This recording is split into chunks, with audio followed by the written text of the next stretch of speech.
A continuation of the Red Wall, where legends are made, by Brian J. Chapter 10. Cluny's army halted at the sound of the Joseph bell. As the dust settled, Fangburn looked to his leader for approval. They're ringing that bell again, Chief. Haha, maybe they're thinking of driving us off. The warlord's eye rested balefully on his scout. Get your mouth full. You've done as I ordered. You come right back to report the way Chief did. We might have been inside that abbey by now. Fangburn slunk back into the ranks. He hoped Cluny had forgotten, but Cluny rarely forgot anything on a campaign. The element of surprise had been lost. Now he must try another ploy, a show of force. The mere sight of a fully armed horde had worked before, and he had little doubt it would prove effective now. Ordinary peaceful creatures were usually panic-stricken at the sight of Cluny the Scourge at the head of his army. The rat was a cunning general, except the times when his mad rage took control of him. But what need of berserk fit for a bunch of silly mice? Cluny knew the value of fear as a weapon, and Cluny was a fearsome figure. His long, ragged black cloak was made of bat wings, fastened at the throat with a mole skull. The immense war helmet he had wore had the plumes of a blackbird and the horns of a stag beetle adorning it. From beneath the slanted visor, his one eye glared viciously out at the abbey before him. Matthias's voice rang out sharp and clear from the high parapet. Halt! Who goes there? Redtooth staggered forward and took up the challenge in his chief's name as he called back at the wall. Look well, all creatures. This is the mighty army of Cluny the Scourge. My name is Redtooth. I speak for Cluny our leader. Constance's reply was harsh and unafraid. Then speak your peace and be gone, rat. Silence hung upon the air while Redtooth and Cluny held a whispered conference. Redtooth returned to the wall. Cluny the Scourge says he will not deal with badgers. He will only speak with the leaders of the mice.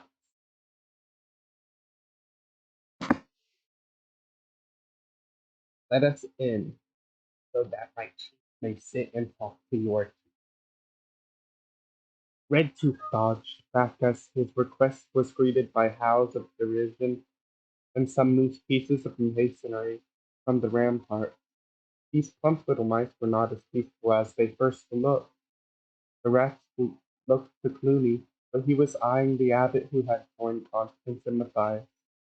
They appeared to be consulting quietly. Cluny watched tensely. There seemed to be some disagreement between the old mouse and his two advisers. They conferred a while. Then Matthias came forward to the parapet. He pointed at Cluny and Redtooth with his staff. You there, and you also, my abbot, will talk with you both. The rest must remain outside. A rumble of protest from the horde was silenced by a crack in Cluny's tail. He lifted his visor. We agree, Mouse. Let us in. But what about the hostages for safe conduct? But what about hostages for safe conduct? Hissed Redtooth. Looney spat contemptuously. Don't talk, fool's talk. Do you imagine a load of mice in funny robes with me, Captain? Redtooth gnawed anxiously on the split cloth. Maybe not, but have you cast a weather eye over that badger? Looney answered quietly out of the side of his mouth. Oh, I've been watching her. A real big country buck. No, these mice. are of honor. They'd sooner die than break their words. You leave this to me. As Cluny and Redtooth made for the gatehouse door, Constance shouted, "Put down your weapons, you rat! Roll off your armor and show us that you come in peace." Redtooth spluttered angrily. "Bella's teeth! Who does that one think she's ordering around?" Cluny shot him a warning glance.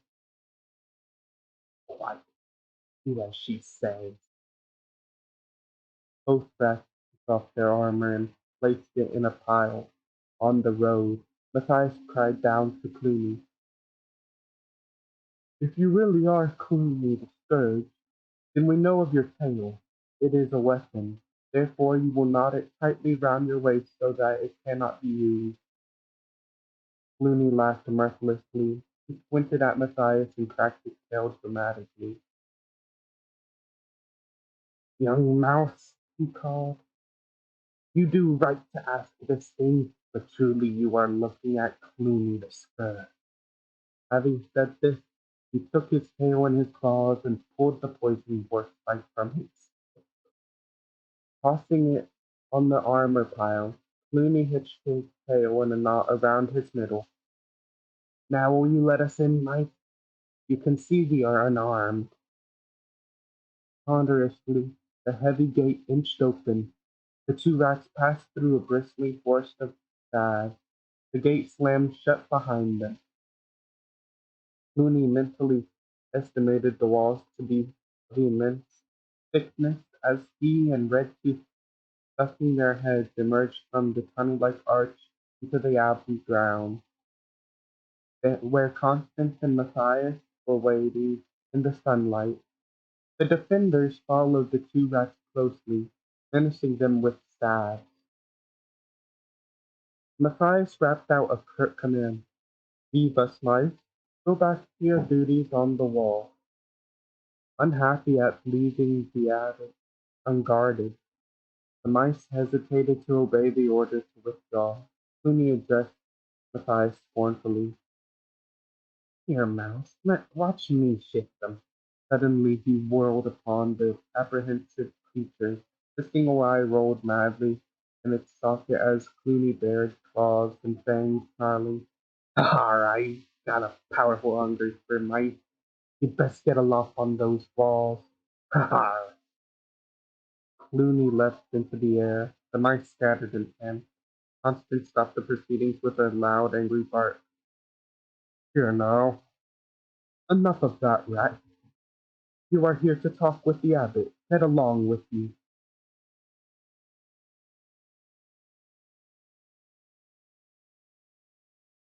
Matthias was glad he was walking behind the rat. He blushed with shame. Cluny had sent the defenders scattering like butterflies in a whirlwind. Matthias was furious. The enemy now knew he was dealing with untrained and untested soldiers. As the party walked towards Cavern Hole, Cluny could sense hostility emanating from the young mouse who flip-flopped behind him in over-large sandals. Strange for one so young to be counted as a captain, he thought. Moreover, the little fellow didn't seem to fear him. Ah, but enough of that. Cluny could deal with him when the time came. Meanwhile, the big rat gazed about his surroundings in secret admiration. What an astounding place! He allowed himself a peek at the future. One day this would be called Cluny's Castle. He liked the sound of that. Secure from attack, living off the fat of the land. In his mind's eye, he saw it all. Those mice and the woodland creatures and slaves, living just to serve him. He would hold his sway as far as the eye could see. Power, and into its rovings, a dream come true. King Cluny. Entering the abbey, the party stopped to make way for the pretty little field mouse bearing a tray. "Oh, Matthias," she said, "I've brought you some refreshments for you, and thank you, Cornflower." "Put them down on the table," said Matthias abruptly. Redtooth nudged Cluny. "Cornflower, Guidance knows she's a pretty little one for you."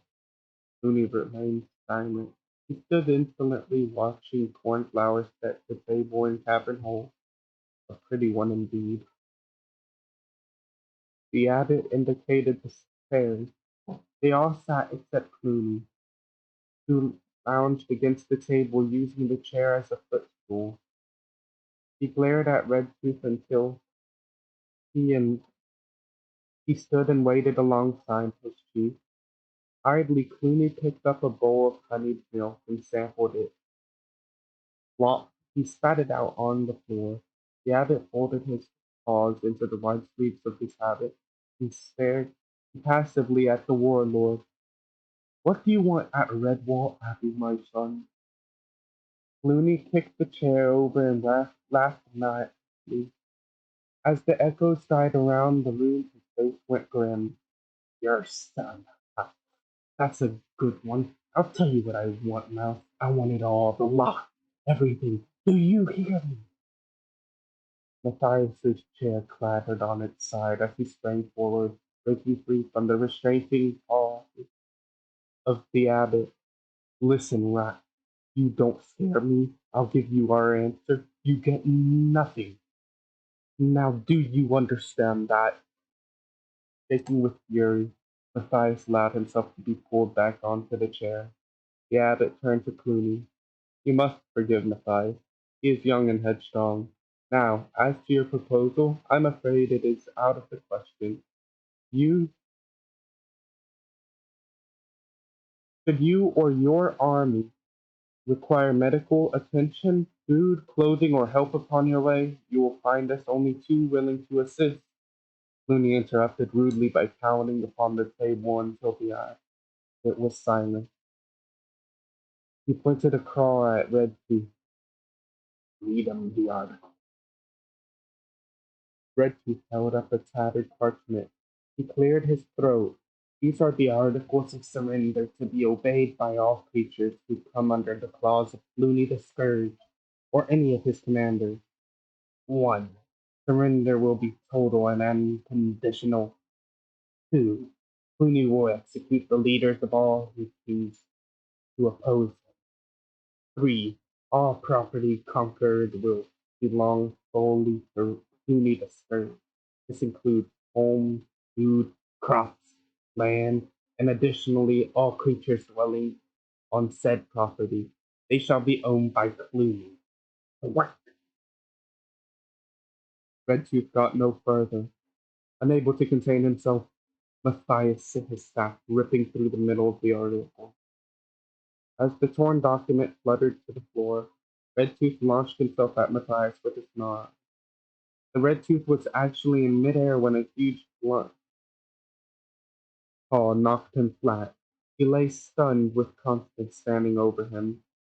Why pick on a small mouse?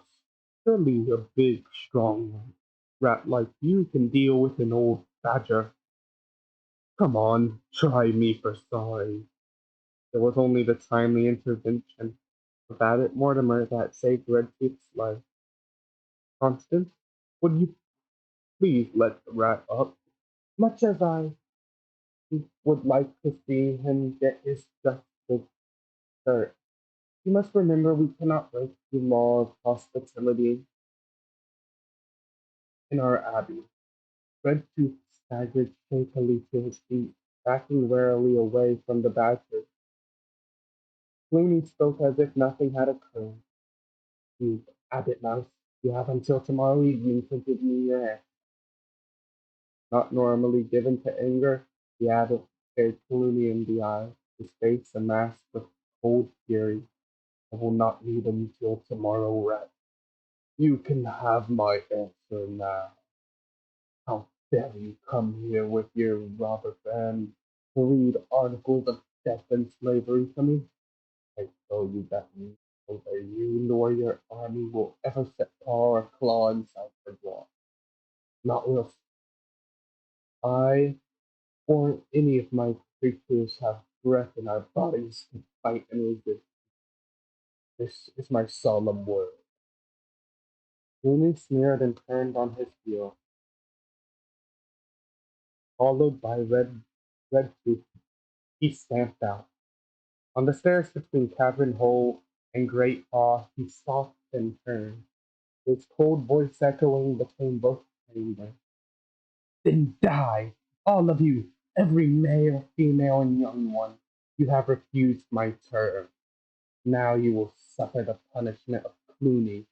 You will beg on your knees for death to come swiftly, but I shall make your torment loud and long before you die. It was then that Constance did something that creatures would speak of in years to come. Exerting the full strength of a female badger, she lifted the massive cavern hole dining table. It was a huge solid oaken thing that no dozen mice could even move. Dishes clattered and food spilled as Constance heaved the table above her head. Her voice was a roar. Get out, rats!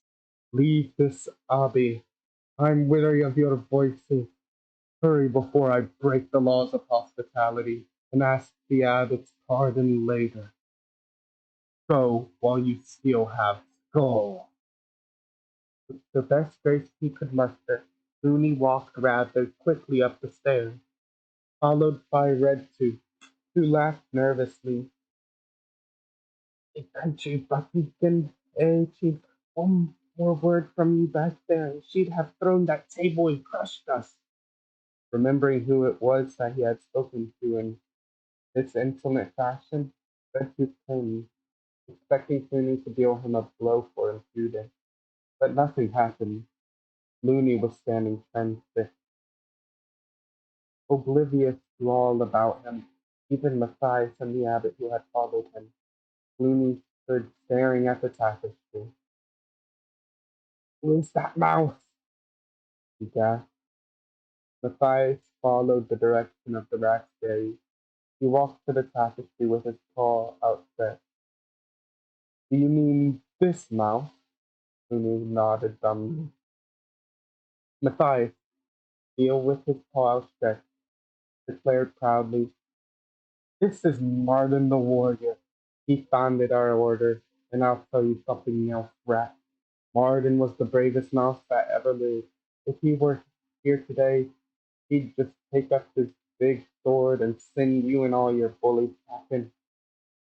Those of you he didn't chop up into crow meat. Much to everyone's surprise, Cluny had allowed himself to be shown out. He was like one in a daze all the way back to the gatehouse.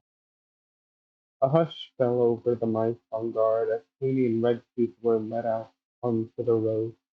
Swiftly, the horde gathered around the warlord and his lieutenant. They awaited orders. The deputizing for Cluny, Redtooth called out, Form up! Form up! Back to the church, everyone! Cluny marched automatically, shaking his head in disbelief. Martin the warrior, the mouse who pursued him and through his nightmares, what did it mean?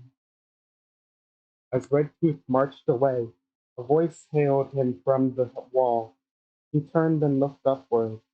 The torn articles, the parchment wrapped around a fistful of rotting vegetables, flattened in his face. Livid with rage, he clawed the foul mess from his eyes and saw Constance leaning over the parapet, with a wicked grin of delight on her striped muzzle. The badger shouted mockingly, Don't forget to call again, rat. I'd be delighted to see you. We've got some unfinished business that I'm looking forward to settling. Just you and me, Red Tooth. Before the rat could reply, he had vanished from sight.